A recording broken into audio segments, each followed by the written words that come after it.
Hi guys, it's Claire Mataira from the Amazon in Peru.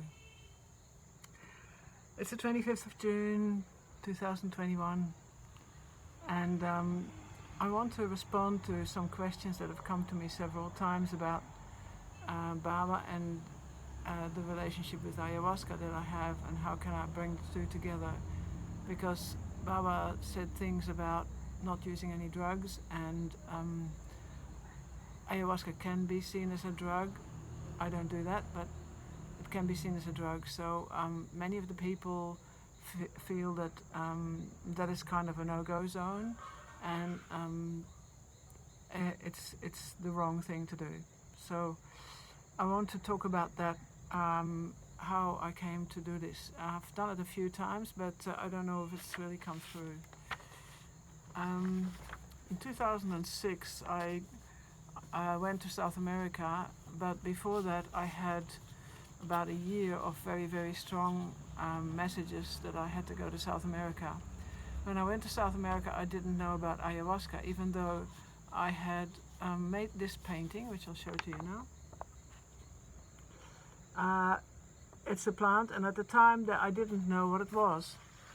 I didn't know it was Ayahuasca, but that plant kind of came to my intuition. I was channeling as I was painting, and many times I found direction through my channeling, through painting and channeling at the same time. So this is actually an Ayahuasca plant. This is one that's growing in my garden now. I've been here 14 years, and I've worked with Ayahuasca basically for 12 years, and 2 years I was learning a lot. This is the chacruna that is being mixed in. You can see the interesting shape of the leaf, and there's these little berries that grow on it too. So these two, this is another piece of Ayahuasca. That's the vine, and the vine gets bashed up and then gets cooked into a dark liquid, which you can have here. And this gets drunk, but not a lot. Only a very, very small amount, like a shot glass or half a shot glass, depending on the amount that a person needs. So I was when I went to South America, I didn't know about Ayahuasca, even though I had made this painting, which I will show again. And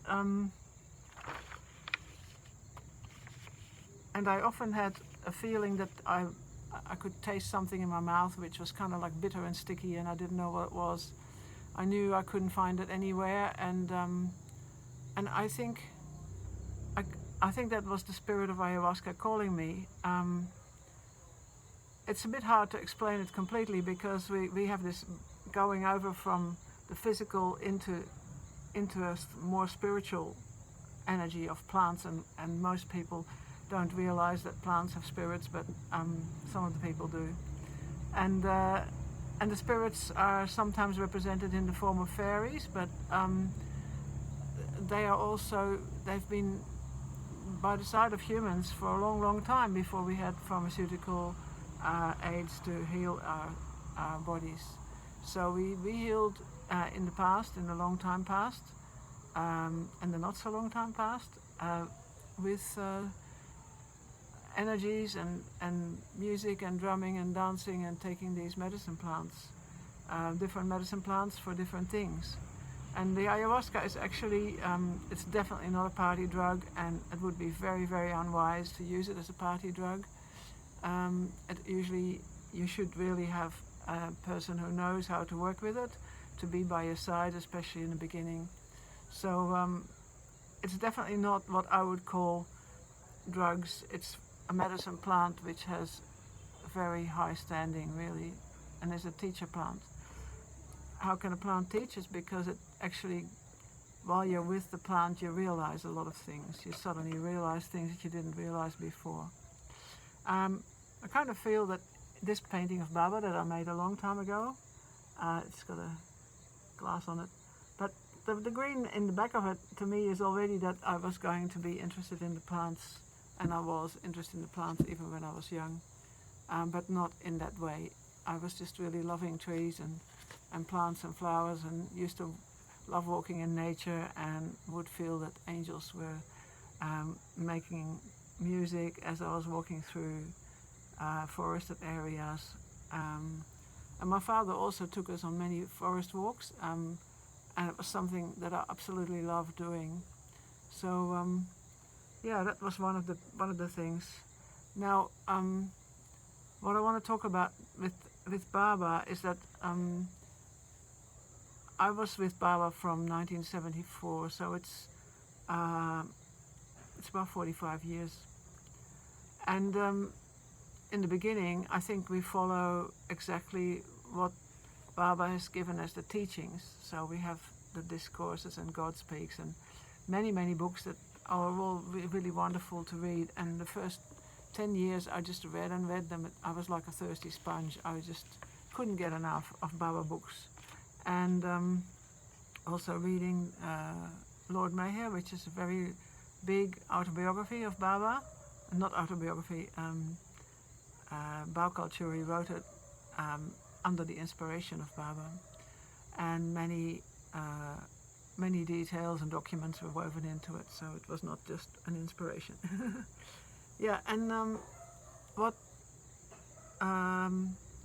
so as you go through Baba and you try to do everything right, you become very honest and you try to be very thoughtful and you try to practice what you're learning from the Baba books, you know, and the Baba teachings. So that's a big process too, and it actually changes you as a person.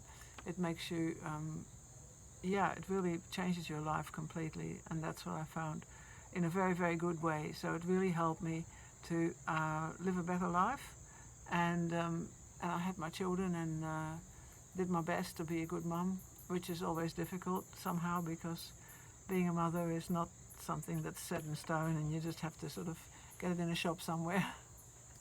So it's always changing and there's always so many challenges.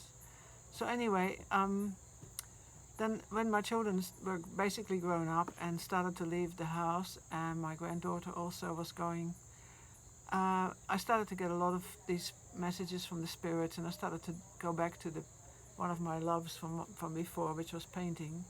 And I was painting angels, and I was painting this picture that I showed you before. And I kept having this message that there were spirits that called me to go to South America, which I did in 2006. And I talked about in another video. It was a really difficult decision to make. I had to leave everything, and I did it because I felt that Baba was basically completely wanting me to do that. And I had no way of really kind of defending that in a reasoning way. It was basically pure inspiration, so it wasn't like I could kind of say, well, I do it because of this and this and this. The reasons that I had were basically a little laughable, or that normal people couldn't think it was a good decision to make, and I lost quite a few friends over that time. It was difficult, and leaving everything and my husband and everything was very difficult. And at the same time, it was something I felt that I had to kind of do that because I had asked Baba. Now my children were grown up. I wanted to be of service to humanity, and this is what came up for me at that time. I also had a vision a long time ago that I would have a house of healing, and I didn't really know how that was going to work out, but it was certainly some sort of vision that really, really inspired me and made me feel really good. So this time, going to South America was part of that, becoming available to serve and to do healing work. And I didn't really know about ayahuasca at the time, but later on I realized that ayahuasca was one of the spirits that called me over, and that I could work with it because I had probably worked with it in past lives, because it really was like opening a door and walking into something that I had already known. But still, I drank with different shamans for about 2 years, learning, and they often made me look after other people that didn't have the same kind of understanding of what was happening to them while they were going through the ayahuasca ceremony. The one thing is that ayahuasca, I think, can be used in a bad way by people who have bad intentions. because the person that is going through it is very open at that time. So you can find out if that person is someone you can take advantage of, and some people don't have the strength of character to resist that situation, and they do take advantage of their clients. So I'm not saying that ayahuasca is a holy solution and that it's always going to work like that. It really depends also on the person who works with it, and for me, I had the excellent backing up of Meher Baba, who was always there for me. I always called on Baba for everything, and I'm sure that if Baba hadn't wanted me to do it, he wouldn't have made this possible for me. Like, I've been here 14 years, the longest I've ever been anywhere in my life, and I really love the place that I have, and the clients that come around. Now with the COVID, it hasn't been very often, but I've had people who have made the effort, and it's been very, very satisfying for me and for them. So the other thing about the situation with Baba is that I'm sure he would have slammed the door in my face if it wasn't what he wanted me to do. I don't think it's something that you can say, now everybody go and drink ayahuasca, or everybody is going, not at all. And I know that it's very difficult for people to basically endorse this work with ayahuasca, even though I think in time, when there's more clinical studies have been done about it, we will be able to find out that that it actually is a really good healing tool for people with deep trauma, especially trauma that was done to them in times when they were very young or very vulnerable, or for people who were in war and had to kill other people. All sorts of things I have found with my clients that they have been able to get rid of, while a trauma can really haunt a person and make it very difficult for a person to go on with normal life. So once what happened to me, I was in a session in Chile, and there was a person who was very strong, a woman. I liked her a lot. She always needed a lot of ayahuasca, and I was in a session with her with 10 other people, and suddenly I felt that ayahuasca wanted to go bad on me, and I think it maybe have had to do with the past lives that I knew she had. So I said to ayahuasca at that time, it was a very intense moment, and I said to ayahuasca, if you're going to take me down the bad track, I'm not interested in working with you. I only want to work with you as long as Meher Baba is with me, and Meher Baba comes before ayahuasca. Meher Baba is my guide and my master, and if I displease him in any way, I will not be interested in working with ayahuasca. So it was a very intense moment, and then after a few moments the whole thing shifted, and the ayahuasca sort of settled down, and the woman looked at me, and she somehow got an understanding, and she said to me, yes, now I understand, now I see. I said, yes, now you see, it can't be done like that, it has to be done in a good way.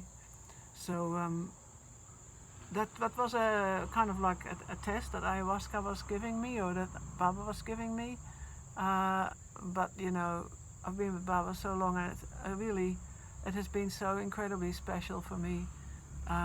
All the good things he's done for me, and how he's looked after me and helped me and shown me the way, that certainly comes way ahead of ayahuasca. So even though ayahuasca is a powerful plant and can help people, so I see it as a tool, and this is how I feel I can marry the two together. And I hope I've made things a little bit clearer. Thank you. God bless. Put a like and leave a message if you like. Bye-bye.